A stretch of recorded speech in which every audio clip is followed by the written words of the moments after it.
ഓണാവധി കഴിയുന്നതോടെ കേരളത്തിൽ ട്രെയിനുകളിൽ വൻ തിരക്ക്. ജനറൽ കോച്ചുകളിൽ കാലുകുത്താൻ പോലും ഇടമില്ലാതെ ദുരിതത്തിലാണ് യാത്രക്കാർ.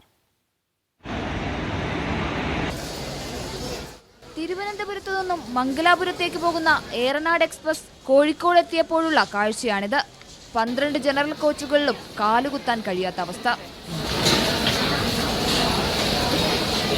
ഓണം കഴിഞ്ഞ് ഞങ്ങൾ കാഞ്ഞങ്ങാട് വരെ പോവാ. ആലപ്പുഴയിൽ നിന്ന് ഇവിടം വരെ നിൽക്കുകയായിരുന്നു.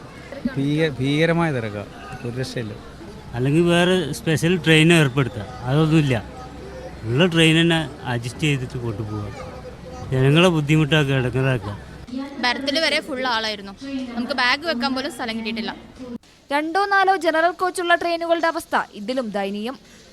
ഓണാവധി കഴിഞ്ഞ് ആളുകൾ മടങ്ങുന്നതും സ്പെഷ്യൽ ട്രെയിനുകളില്ലാത്തതും ദിവസേനയുള്ള ദുരിതം ഇരട്ടിയാക്കുന്നു. അവധി കഴിയുമ്പോഴേക്കും തിരക്കിന് ആശ്വാസമുണ്ടാകുമെന്ന പ്രതീക്ഷയിലാണ് യാത്രക്കാർ. മീഡിയ 1 കോഴിക്കോട്.